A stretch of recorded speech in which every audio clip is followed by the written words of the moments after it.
बिहार में एनडीए में सीट बंटवारे का ऐलान हो गया है। बिहार में बीजेपी 17, जेडीयू 16, एलजेपी रामविलास 5 सीटों पर चुनाव लड़ेगी। वहीं जीतन राम मांझी के हम और उपेंद्र कुशवाहा की आरएलएसपी को एक सीट मिली है। पशुपति पारस की पार्टी को एक भी लोकसभा की सीट दी नहीं गई है, इसी वजह से वो नाराज हैं। बड़ी खबर आपको बता रहे हैं, मोदी कैबिनेट से इस्तीफा पशुपति पारस दे सकते हैं, ये भी खबरें मिल रही हैं। तो बिहार में सीटों का ऐलान एनडीए की तरफ से कर दिया गया है, जहां पर 17 सीटों पर बीजेपी ने चुनाव लड़ना है, जेडीयू 16 सीट पर चुनाव लड़ेगी। इसके अलावा एलजेपी रामविलास उसे 5 सीट मिली है।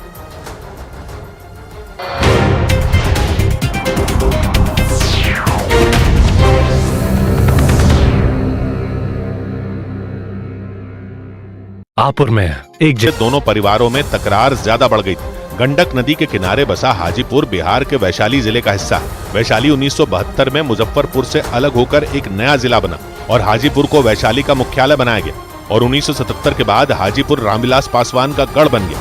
या यूं कहें कि हाजीपुर को रामविलास पासवान के नाम से जाना गया।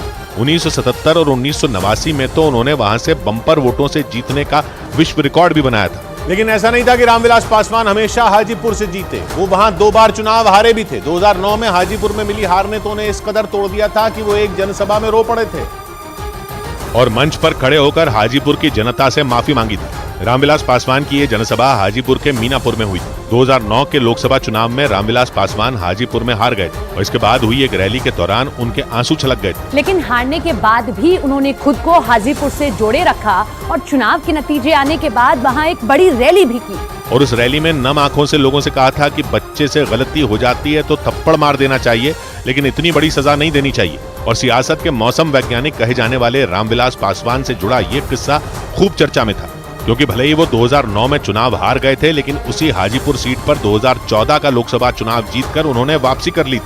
इसके बाद रामविलास पासवान ने एक बार फिर हाजीपुर का रुख किया और 10 में 8 बार हाजीपुर से चुनाव जीते।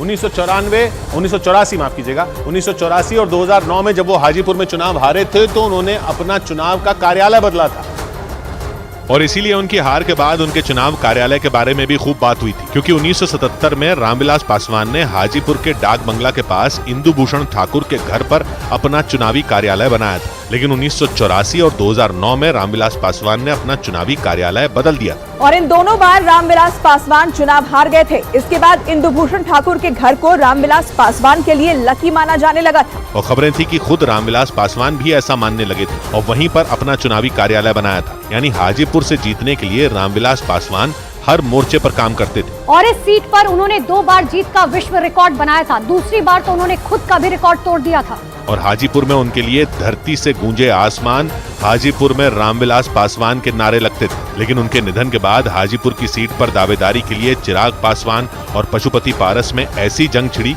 कि लोक जनशक्ति पार्टी ही टूट गई थी। बेटे ने हाजीपुर सीट पर यह कहकर दावा किया था कि ये सीट उनके पिता की है, जबकि भाई पशुपति पारस ने भी अपने भाई की सीट पर ही दावा ठोक दिया था। इस बीच बिहार में विपक्षी गठबंधन में सीट शेयरिंग पर सहमति बन गई। सूत्रों के हवाले से खबर है कि बिहार में विपक्षी गठबंधन के बीच सीटों के बंटवारे पर फॉर्मूला तय हो गया। खबर है कि बिहार की 40 लोकसभा सीटों में आरजेडी को 28, कांग्रेस को 9, सीपीएम को 2 और सीपीआई को 1 सीट मिल सकती है। सूत्रों के मुताबिक बेगूसराय और कटिहार इन 2 सीटों को लेकर पेच फंसा हुआ है। दिल्ली शराब घोटाला मामले में आरोपी तेलंगाना के पूर्व मुख्यमंत्री के चंद्रशेखर राव की बेटी के कविता ने सुप्रीम कोर्ट में एक याचिका दायर की। उन्होंने इस मामले में ईडी की गिरफ्तारी को चुनौती दी।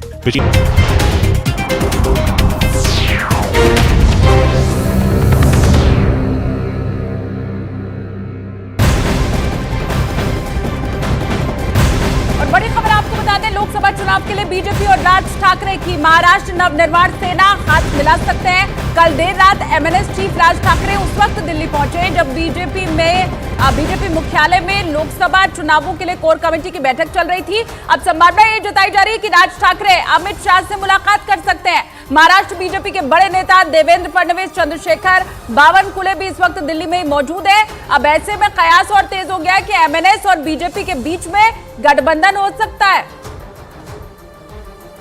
तो तो बड़ी खबर इस वक्त की, कल देर रात दिल्ली पहुंचे राज ठाकरे और खबर यही है कि चूंकि वैसे भी जो बड़े नेता हैं एनडीए के महाराष्ट्र के वो इस वक्त दिल्ली में ही मौजूद हैं, राज ठाकरे की मुलाकात अमित शाह से होने वाली है, तो एनडीए के अंदर अब राज ठाकरे भी शामिल रहने वाले हैं और मिलकर लोकसभा चुनाव लड़ेंगे राज ठाकरे बीजेपी के साथ।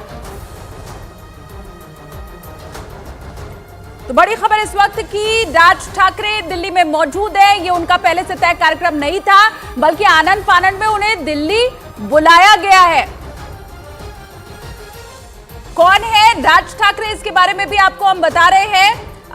हिंदुत्व और मराठी मानुष की विचारधारा के ऊपर हमेशा से राजनीति करते रहे राज ठाकरे। इसके अलावा 2009 विधानसभा चुनाव में 288 में एमएनएस ने 13 सीटों पर जीत भी हासिल की थी।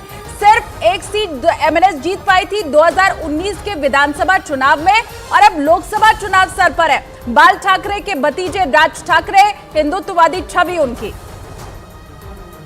ठीक आहे, तुमची आमची विनंती आहे समजू शकतो, पण मला आता काय बोलणार काही नाही. तुम्ही रात्री भेटण्याचा दिवशी मला नाही मला फक्त या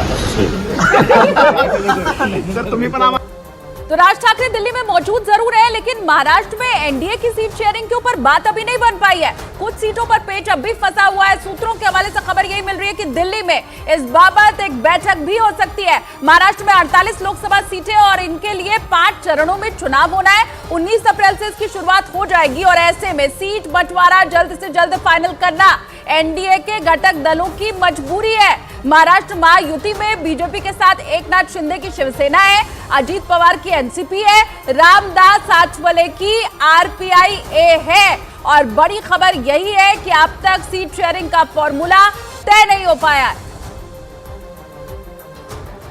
और बड़ा सवाल यही है कि सीट बंटवारे पर अब तक बात बन नहीं पाई है, लेकिन हर दिन दावे जरूर किए जा रहे हैं कि बस अब फैसला होने वाला है, तब फैसला होने वाला है। महाराष्ट्र के मुख्यमंत्री और शिवसेना के अध्यक्ष एकनाथ शिंदे ने दावा किया है कि महायुति में सबको सम्मानजनक सीट मिलेगी, कोई भी दिक्कत नहीं है, कोई विवाद नहीं है। तो एकनाथ शिंदे यही बात दोहराते हुए और भरोसा दिलाते हुए कि जिसके हिस्से जितनी सीट आएगी वो दरअसल उसी के खाते की रहने वाली है और वो सम्मानजनक सीट हर एक पार्टी को मिलने वाली है एनडीए की। ये सीट शेयरिंग की बात की लेकर कोई चिंता नहीं है, सम्मानजनक निर्णय होगा, समन्वय से निर्णय होगा। इस चुनाव में नतीजा आपको दिखेगा और 45 से ज़्यादा सीटें महाराष्ट्र से आएगी और मोदी जी ने कहा है कि अब की बार 400 पार